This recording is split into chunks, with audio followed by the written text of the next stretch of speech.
Hi hello नमस्कार सर्वांना, स्वागत आहे तुमचं पुन्हा एकदा माझ्या नवीन ब्लॉगमध्ये. तर चला, आजचा वार आहे मंगळवार आणि आजच्या कामाचं रुटीन तुम्हाला मी दाखवणार आहे.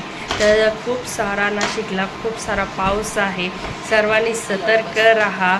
आणि तुमच्या गावाला देखील पाऊस आहे का नाही ते देखील मला कमेंटमध्ये सांगा. पण इकडं नाशिकला खूप सारा पाऊस आहे. जे ताई नाशिकला राहत असतील तर प्लीज सावधान राहा आणि कृपया कोणी घराच्या बाहेर देखील पडू नका. तर चला, आजच्या कामाचं तुम्हाला मी रुटीन शेअर करणार आहे, बघत राहा स्किप न करता व्हिडिओ. चला, सकाळची सर्व कामे आवरली होती, धुणं भांडी वगैरे झाली होती. त्यानंतर उपवास होता तर भगर करायची होती. या ठिकाणी मी छान इथे भगर करून घेतली. तर बघू शकता, उपवास होता तर खायला कोणीच नव्हतं तर सगळ्यांनाच भगर केलेली होती. आणि आता छान अशी भगर केली आणि आता सर्व करून दिली मुलांना खाण्यासाठी. छान अशी डिशमध्ये घेतली, त्यावर थोडंसं दही होतं, दही तर घरगुतीच आहे. त्यानंतर त्यावर 2 चमचे दही टाकलं आणि धुणं वगैरे धुवून खूप ओली झाली होती. त्यानंतर मी कपडे चेंज केले. तर नंतर ना मग छान अशी बाहेर खूप सारा पाऊस पडत होता. नंतर छान अशी भगर घेतली खाण्यासाठी. बघा, छान असा पाऊस पडत होता आणि त्यांना आता छान अशी भगर खाण्यासाठी उठवलं होतं आणि आता त्यांना सुद्धा छान अशी भगर देते. आणि खूप सुंदर अशी टेस्टी भगर झाली होती, तर बघू शकता तुम्ही. आणि आता छान अशी थंडी वाजत होती तर छान अशी गरम गरम भगर आम्ही खाल्ली.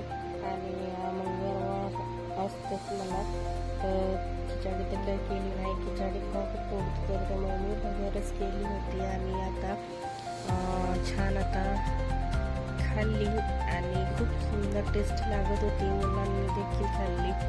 तर दुसराही स्वयंपाक होता ते देखील खात होते मुलं.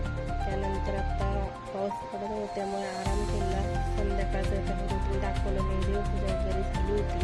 त्यानंतर संध्याकाळी मेथीचे पराठे बनवायचे होते. त्यानंतर मी छान अशी मेथी धुवून घेतलेली होती आणि मेथी स्वच्छ करून घेतली. त्यानंतर मेथी छान अशी कापून घेतली होती आणि चहा पाणी वगैरे संध्याकाळचं झालं तर छान अशी फ्रेश झाली होती. त्यानंतर आता पराठे बनवायचे होते मला मेथीचे आणि छान पराठे वगैरे भाजी वगैरे कापून घेतली. त्यानंतर यामध्ये 1 डिश बाजरीच्या पिठाची टाकली होती, 1 डिश गव्हाच्या पिठाची टाकली होती. त्यानंतर थोडंसं बेसन पीठ टाकलं होतं, अर्धी वाटी चवीनुसार मीठ टाकलेलं होतं, हिरव्या मिरचीचं वाटण टाकलेलं होतं, हळद टाकली होती. छान असे पीठ मळून घेतलं. त्यानंतर छान असे पराठे बनवून घेतले. एका साईडने भाजले, दुसऱ्या साईडने भाजले, मुलांना खाण्यासाठी दिली आणि छान असे पराठे झाले होते. त्यानंतर संध्याकाळचं कळलंच नाही तुम्हाला. त्यानंतर हे आहे दुसऱ्या दिवशीचं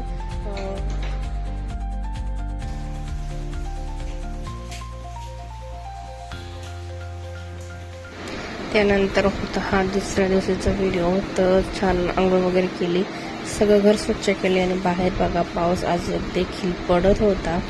आणि बघा, हे झोपेतनं उठली होती, तिला देखील उठवलं होतं, आता आवरायचं होतं.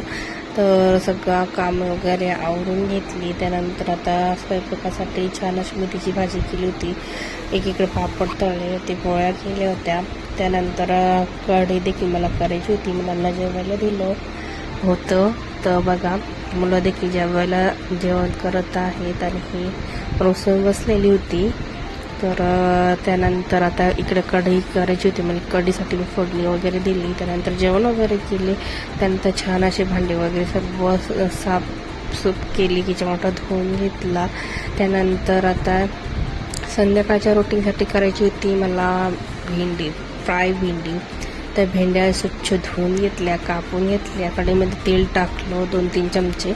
त्यानंतर जिरे टाकले, छान अशी परतून घेतली भेंडी आणि 5 ते 10 मिनटं छान वाफवून घेतली. त्यानंतर यामध्ये चवीनुसार मीठ टाकलं आणि नंतरून थोडंसं मसाला टाकला, 2 चमचे काळा गरम मसाला टाकला. त्यानंतर 10 मिनटं भेंडी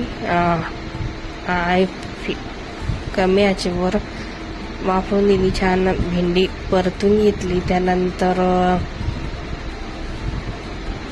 कणिक मळायची होती, तर कणिक वगैरे मळून घेतली आणि भेंडी छान अशी फ्राय झाली होती. त्यानंतर त्यामध्ये थोडासा शेंगदाण्याचा कूट टाकून घेतला. त्यानंतर आता मुलांना जेवायला ती गरम गरम भेंडीची भाजी आणि पोळ्या बनवून घेतल्या. एका साईडला पीठ मळून घेतलं, भेंडी झालेली होती आणि नंतर आता मुलांना जेवायला देत आहेत. चला हा व्हिडिओ इथंच एंड करते. खूप व्हिडिओ मोठा होत होता त्यामुळे शॉर्टमध्ये व्हिडिओ टाकला. व्हिडिओ आवडला असेल तर नक्की व्हिडिओला लाईक करा. त्यानंतर कणिक वगैरे मळलं आणि मुलांना पोळ्या भेंडीची भाजी करून दिली.